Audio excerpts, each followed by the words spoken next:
الرحیم۔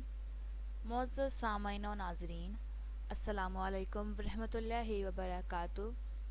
میں امید کرتی ہوں کہ آپ سب خیریت سے ہوں گے، خوشحال ہوں گے۔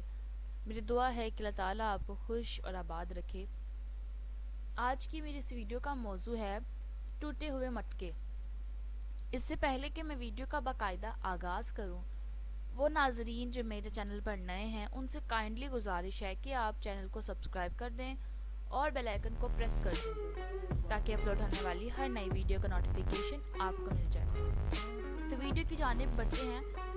کہتے ہیں چینی بڑھیا کے گھر میں پانی کے لیے 2 مٹکے تھے جنہیں وہ روزانہ ایک لکڑی پر باندھ کر اپنے کندھے پر رکھتی اور نہر سے پانی بھر کر گھر لاتی۔ ان 2 مٹکوں میں سے ایک تو ٹھیک تھا مگر دوسرا کچھ ٹوٹا ہوا۔ ہر بار ایسا ہوتا کہ جب یہ بڑھیا نہر سے پانی لے کر گھر پہنچتی تو ٹوٹے ہوئے مٹکی کا آدھا پانی راستے میں ہی بہہ جاتا، جبکہ دوسرا مٹکا پورا بھرا ہوا گھر پہنچتا۔ ثابت مٹکا اپنی کارکردگی سے بالکل مطمئن تھا تو ٹوٹا ہوا بالکل ہی مایوس، حتیٰ کہ وہ تو اپنی ذات سے بھی نفرت کرنے لگا تھا کہ آخر کیوں کر وہ اپنے فرائض کو اس انداز میں پورا نہیں کر پاتا جس کی اس سے توقع کی جاتی ہے۔ اور پھر مسلسل 2 سالوں تک ناکامی کی تلخی اور کرواہٹ لیے ٹوٹے ہوئے گھرے نے ایک دن اس عورت سے کہا، میں اپنی اس معذوری کی وجہ سے شرمندہ ہوں کہ جو پانی تم اتنی مشقت سے بھر کر اتنی دور سے لاتی ہو اس میں سے کافی سارا صرف میرے ٹوٹا ہونے کی وجہ سے گھر پہنچتے پہنچتے راستے میں ہی گر جاتا ہے۔ گھرے کی یہ بات سن کر بڑھیا ہنس دی اور کہا، کیا تم نے ان سالوں میں یہ نہیں دیکھا کہ میں جس طرف سے تم کو اٹھا کر لاتی ہوں ادھر تو پھولوں کے پودے ہی پودے لگے ہوئے ہیں جبکہ دوسری طرف کچھ بھی نہیں اگا ہوا۔ مجھے اس بات کا، اس پانی کا پورا پتہ ہے جو تمہارے ٹوٹے ہوئے پانی کی وجہ سے گرتا ہے، اور اسی لیے تو میں نے نہر سے لے کر اپنے گھر تک راستے میں پھولوں کے بیج بو دیے تھے تاکہ میرے گھر آنے تک وہ روزانہ اس پانی سے سیراب ہوتے رہا کریں۔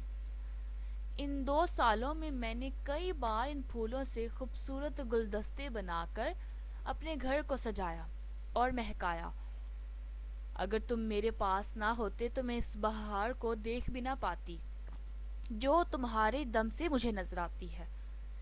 یاد رکھیے کہ ہم میں سے ہر شخص میں کوئی نہ کوئی خامی ضرور ہے، لیکن ہماری یہی خامیاں، معذوریاں اور ایسا ٹوٹا ہوا ہونا ایک دوسرے کے لیے عجیب اور پرتاثیر قسم کے تعلقات بناتا ہے۔ ہم پر واجب ہے کہ ہم ایک دوسرے کو ان کی خامیوں کے ساتھ ہی قبول کریں۔ ہمیں ایک دوسرے کی ان خوبیوں کو اجاگر کرنا چاہیے جو اپنی خامیوں اور معذوریوں کی خجالت کے بوجھ میں دب کر نہیں دکھا پاتے۔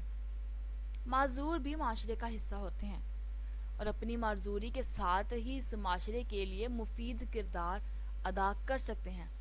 جی ہاں، ہم سب میں کوئی نہ کوئی عیب ہے، پھر کیوں نہ ہم اپنی ان عیبوں کے ساتھ ایک دوسرے کی خامیوں اور خوبیوں کو ملا کر اپنی زندگی سے بھرپور لطف اٹھائیں۔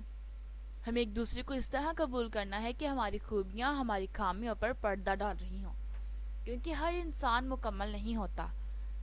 ہر انسان میں کوئی نہ کوئی خامی ہوتی ہے، لیکن اگر اس خامی کو نظر انداز کر کے اس کی خوبیوں کو دیکھ کر اس انسان کو قبول کر لیا جائے تو ہمارا معاشرہ ایک پرامن معاشرہ بن سکتا ہے۔ میں امید کروں گی ناظرین کہ یہ ویڈیو آپ کو پسند آئی ہوگی۔ اگر ویڈیو آپ کو اچھی لگی ہو تو لائک، شیئر اور کمنٹ کرنا مت بھولیے گا۔ کائنڈلی چینل کو سبسکرائب کر دیں اور بیل آئیکن کو پریس کر دیں تاکہ اپلوڈ ہونے والی ہر نئی ویڈیو کا نوٹیفیکیشن آپ کو مل جائے۔ اپنی دعاؤں میں یاد رکھیں۔ اللہ حافظ۔